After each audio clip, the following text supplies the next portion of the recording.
Today we're going to do something a little different. Yeah. We're actually going to tell some stories. Oh, yeah. Yeah, and these aren't fiction. They're drawn from true accounts shared by people who went through something really unsettling. Right, things that just defied explanation, happening in places you'd think were totally normal, like small towns. Exactly. These accounts, they come from a particular source, and they give us these glimpses into moments that just felt wrong. Yeah, moments that lingered, long after they happened, leaving people just stuck with questions. That's it. So our plan is to recount these events, try and capture that strange, kind of eerie, sometimes genuinely terrifying feeling the source describes. And maybe look at what makes these particular experiences so disturbing, the kind that just get under your skin. Let's start with the first one. This comes from a small town in southern England. The person sharing it grew up there, pretty typical quiet life, until they hit 18. And then something started happening, and it really seemed like it was only happening to them. They began seeing this new face around town. And the source goes into some pretty unnerving detail about this guy. Yeah. Describes him as maybe early 40s, but with this really pasty gray skin, big dark bags under his eyes, which were apparently this sickly yellow color. Ugh. Yeah, it looked like he hadn't slept properly in years. Just had this unsettling vibe, the source says. And it wasn't just, seeing him once or twice. The narrator started encountering him everywhere, all the time, at least once a day. Well, it's persistent. Totally. Sometimes on the bus, sometimes looking through a shop window. Didn't matter where, he was just staring with those wide, tired, sickly eyes. Did he ever say anything or approach? No, never. Just stare for a few seconds, then walk off. But here's a really weird detail from the source.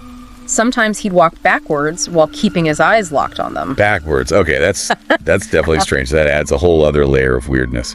Right. And the narrator, they tried to approach him, ask who he was, what he wanted, but he'd just turn and walk away really quickly. Still watching them. Often, yeah. Mm-hmm. Still maintaining that eye contact. Even trying to run after him didn't work. He'd just duck down an alley or a side street and gone. Vanished. Yeah. And this is where it gets really strange. According to the source, nobody else in town seemed to notice him. Nobody. Nope.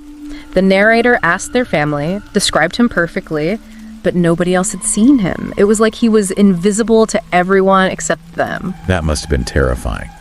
Makes you doubt yourself. Totally. And it got worse for a bit. Sightings became twice a day. The staring lasted longer. Then, gradually, over months, it just faded. Fewer sightings until they stopped completely. Just like that. That psychological impact, though. Feeling singled out, unseen by others. That stays with you. For sure. So, years go by. The narrator's now in their early 20s. The whole thing with the man is like a weird, distant memory. Yep. Until one night, walking home late from the pub, and this massive downpour starts, like really heavy rain.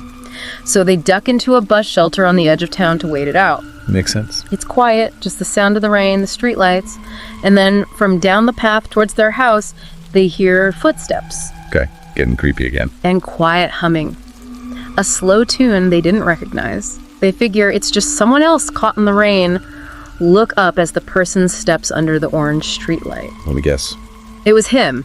The same man. Same dark bags under his eyes.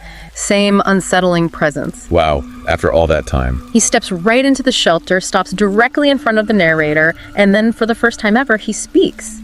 The narrator actually describes feeling weirdly calm, even though it was terrifying. What did he say? The source quotes him, right? Yeah. His first words were, "I'm sorry about before. I made a mistake. The timing wasn't right." Cryptic. He keeps going. "It's never happened before, so I thought about taking you out of town for my ego's sake, but that wouldn't have been right. So I just wanted to tell you I'll be waiting." Waiting? Waiting for what? Did the narrator ask? Yeah, completely bewildered they ask. "And what will you be waiting for?" And his reply. Even more cryptic and seriously chilling. Yeah. He says, "Next time we'll meet under different circumstances. You'll be older, I'll be younger. I'm not sure if you'll recognize me." Older? Younger? What does that even mean? That's bizarre. I know. Then he gives this smirk, apparently, and adds one last line.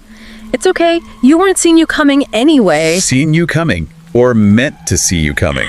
Either way. Yeah. Weird phrasing. Totally weird. Then his face kind of softens for the first time. He shoves his hands in his pockets, steps back out into the pouring rain, and just walks away. disappears from sight. And the rain. Stopped, like 2 minutes later, just stopped. Okay, the timing of the rain stopping just adds this whole other layer of strangeness. It's almost supernatural feeling. The narrator just bolted home, locked everything up tight. Yeah. Understandably. You can see why. I mean, that whole encounter, the prolonged watching, the invisibility, then this bizarre, almost prophetic conversation years later. Yeah. It weaponizes ambiguity, doesn't it? The not knowing why him, why them, what waiting means, this whole older-younger thing. Yeah. It leaves this lingering dread. It's not just discomfort. It's deep psychological distress. Yeah, that sense of unresolved threat. Okay, leaving that hanging in the air. Our next story takes us somewhere else entirely. Ukraine. Okay. Here, the fear isn't so much about a cryptic future threat, but the really horrifying reality of what's actually happening, hidden right there in plain sight. This account comes from a private investigator. Right, in a small town in central Ukraine. Yeah, his usual bread and butter was infidelity cases, spying on cheating spouses. Pretty routine stuff. Standard PI work. Exactly right. But then he gets this case a few years back, according to the source, that turns out to be way, way darker. It starts when this wealthy couple, the Rostas' richest people around, show up at his office. No appointment, just desperate. What was the problem? Their daughter, Sophia, had run away, supposedly eloped with a new boyfriend, this guy Andre, after only knowing him for 2 weeks. 2 weeks. That's fast. Super fast. And they left this note, but the parents insisted the handwriting wasn't Sophia's, and the tone, very formal, just didn't sound like her at all. Okay, red flags already. Big time.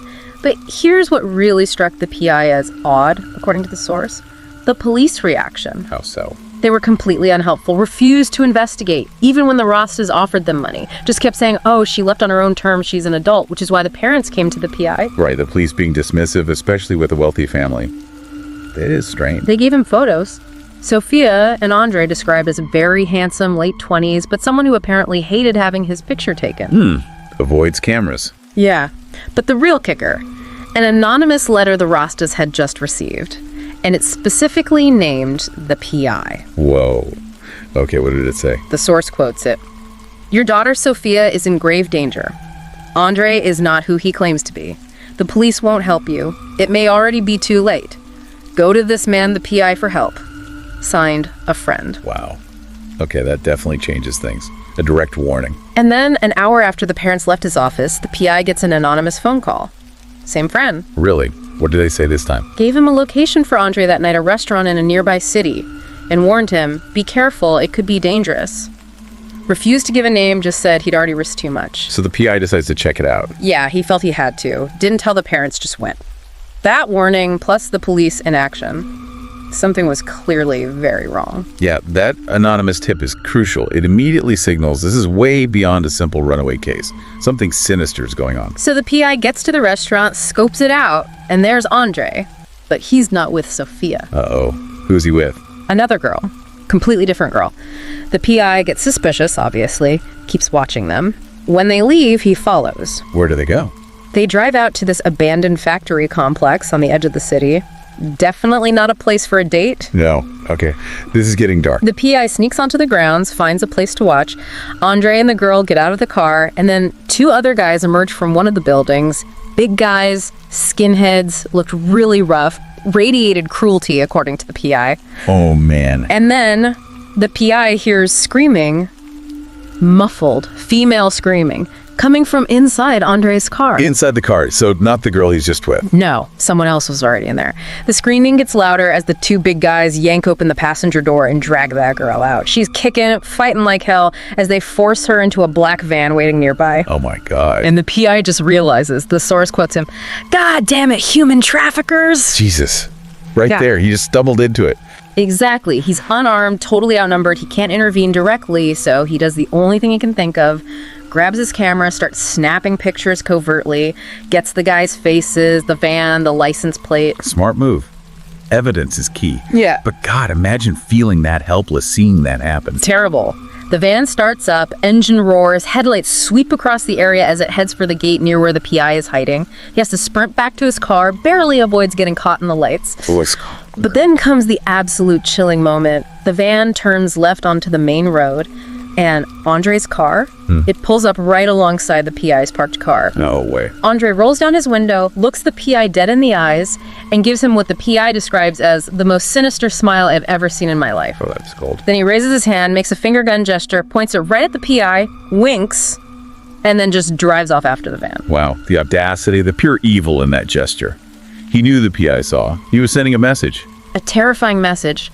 The PI just floors it in the opposite direction. Later, he takes all the evidence, the photos, the plates, to the police. Even though he suspected they were involved. Yeah, he felt he had to try. But he said he knew instantly from their reaction why they hadn't helped the Rastas. They were corrupt. In the pocket, as the source puts it, of whatever syndicate was behind the trafficking. That's just horrifying. The system itself is compromised. So Andre, he's like a recruiter. He seems like it. The source paints this grim picture. Andre uses his good looks, his charm, acts like a kind of human Venus flytrap. Lures them in with promises. Exactly. False promises of a new life, maybe work across the border, gets them in the car, and boom, it's too late. They're taken somewhere, probably auctioned off. Families never see them again. Andre is just one piece of a horrific machine. And the anonymous friend. Never found out who it was. The PI guessed maybe a cop on the inside who knew what was happening but couldn't act directly because of the corruption, just tried to help indirectly. A small act of resistance in a bleak situation. And Sophia's parents. The PI. He couldn't bring himself to tell them the likely truth. He told them she probably really had run off with Andre just to spare them that unimaginable pain. Still wonders if he did the right thing, the source says. That's a heavy burden to carry. This story is terrifying on so many levels. The crime itself, Andre's calculated cruelty, and the institutional corruption that lets it happen. The PI's helplessness really underscored that vulnerability. Yeah, a truly dark one. Okay, for our final story, let's shift again. We're heading to Ohio, a small town sort of on the edge of more urban areas, lots of cornfields around. Okay, classic small town America vibe. Pretty much. This account comes from someone who was 14 at the time, living at home. Their mom worked at the local pharmacy, well-known, well-liked, easy to find. They only lived a street away. So very visible in the community. Right. And this guy named Dave, in the source, he developed this infatuation with the mother. Oh boy. Their only real interaction was when he came into the pharmacy to get his prescriptions filled, like once a week. He kept asking her out, asking to come over to her house. And she politely turned him down every time. Made it clear she was married, happy, not interested. You know, handled it professionally but firmly. How's Dave described in the source? Pretty vividly, actually. About 5'8", very overweight, greasy, has a gray and short curly beard, and the top of his head is bald. The narrator uses the term hillbilly and mentions he seemed like he didn't shower much. Okay, so a distinct appearance, not exactly charming. Not based on that description. And he'd apparently shown some odd behavior before this main incident. Like what? Like showing up at their house unannounced, riding his lawnmower. Apparently he couldn't drive a car. On his lawnmower, okay. Yeah. And he kept pestering the narrator's dad to let him join his band, even though the dad kept saying no. Yeah. Just weird, pushy behavior. But nothing overtly threatening yet. Just boundary pushing and strange. Got it. Until this incident. It's summer. The narrator, remember, 14 years old, is home alone. Playing video games, windows open for the breeze, front screen door closed, but the main door may be ajar. Home alone, vulnerable situation. And then they hear it, that distinctive lawnmower sound pulling up outside. They look out the window, and it's Dave. He gets off the mower, and he's holding something, but the narrator can't quite see what it is. Okay, immediate anxiety, I bet. Totally. The narrator mentions already having anxiety, and Dave specifically scared them. So they immediately retreat to their room, shut the door, and then, for good measure, hide in the closet. Smart kid, listening to their instincts. Definitely. Then they hear Dave try the front door handle. He yells out, "Anyone home?" Notes that the TV is on. So he knows someone might be there. Seems like it. The narrator's just frozen in the closet listening. Then they hear a window sliding open and footsteps inside the house. He climbed in. Oh, God. He actually broke in. Yeah, stomping around the living room. Then the narrator hears this thump, like something blunt and heavy being dropped on the floor. Heavy? Like what? They don't know yet. But then they hear dragging. He's dragging this heavy object across the floor towards their bedroom, the only closed door in the house. No, that's terrifying. The sound getting closer. The dragging stops right outside their bedroom door. Silence for a moment. The narrator's blood must have run cold, just waiting there in the closet, listening. That silence must have been the worst part, just waiting for the handle to turn. Unbearable. But then, after what felt like forever, they hear him pick the object up again, and the footsteps move away. Back towards the window he came in through, then the sound of him climbing back out. He just left. Without trying the door. Apparently, the narrator grabs their phone, frantically texts their dad, "Dave was just in the house, come home now, W." Dad texts back immediately, says he's on his way. Thank God for cell phones. Seriously. So, what happens next comes from the dad's perspective. He tears into the driveway, jumps out, and sees Dave in the backyard. Doing what? Piling up firewood? Firewood he'd taken from their shed. Oh, he's stealing firewood now. Bizarre. The dad marches over, confronts him. "Hey, did you just go in my house?" And Dave's reaction. Dave turns around, and the source description here is chilling. The dad sees what Dave was carrying, what he dropped and dragged. It was an axe. An axe. Yeah, and not just a wimpy one either, the source says. A fire axe, and the thing was huge, and it looked sharp. Oh my God, he broke in carrying a fire axe. Exactly. The dad is obviously stunned, probably furious and scared. But Dave doesn't answer the question about being in the house. He just starts chanting. Chanting what? Over and over, like a broken record. "Mouse is in the closet, gonna start a fire." Mouse is in the closet, gonna start a fire. What the? He knew the narrator was hiding. It seems like it. That chant is just bone-chillingly specific. And connects to the firewood he was piling up. He was gonna start a fire with a kid possibly inside. That seems to be the implication. The dad called the police immediately. Dave apparently went with them peacefully. Was he charged? Breaking and entering? Threats? Carrying an axe? Nope, nothing. Because he was over 70, they determined his brain had, quote, deteriorated so much that they basically decided he didn't understand his actions were wrong. Thought it was normal behavior. So no consequences, just put in a home. Put in a care home, yeah. No explanation ever given for why he wanted to start a fire or what the chant really meant. Just mental deterioration was the official reason. That is so unsatisfying and Right. frankly terrifying. The lack of accountability. Tell me about it. The mother was horrified, obviously. Yeah. Changed completely at work, shut down any personal questions instantly. And the narrator, still haunted by it. What if they hadn't hidden? What if they'd come out of the room? And that phrase just sticks with them, the source says. "Mouse is in the closet, gonna start a fire." This story is disturbing on a whole different level. It's not a stranger, it's someone known. A fixation escalating into a home invasion with a huge weapon. Right. The sheer vulnerability of being young, home alone, hiding while someone breaks in, that's primal fear. But then the lack of consequence, the sort of medical dismissal of terrifying intent, it leaves the victims completely invalidated and unsafe. And with so many unanswered questions about what he really intended, that chant implies he knew someone was there. Exactly. It suggests a terrifying level of awareness mixed with whatever mental state he was in. It shows how the familiar can become incredibly dangerous, and how sometimes the system fails to address the real threat. Okay, so we've heard these three accounts now. The Watcher in England, the PI in Ukraine against traffickers, the man with the axe in Ohio. Really different situations, but all deeply unsettling. Yeah, definitely. Coming from seemingly normal small towns. As you listen to these, what kind of threads connect them for you? Well, what really stands out is how these ordinary individuals, in places they should feel safe, suddenly face these bizarre, threatening events that just shatter that sense of security. Yeah, the familiar becoming unsafe. Exactly. And there's this theme of being watched or targeted, singled out in some way. Whether it's the constant gaze of the man in England, or Andre targeting specific victims, or Dave's fixation turning violent. Good point. And also the authorities, often they couldn't or wouldn't help effectively. Right. The English police couldn't see the man. The Ukrainian police were corrupt. The system dealing with Dave didn't really offer justice or answers. It highlights this vulnerability when the usual safety nets fail.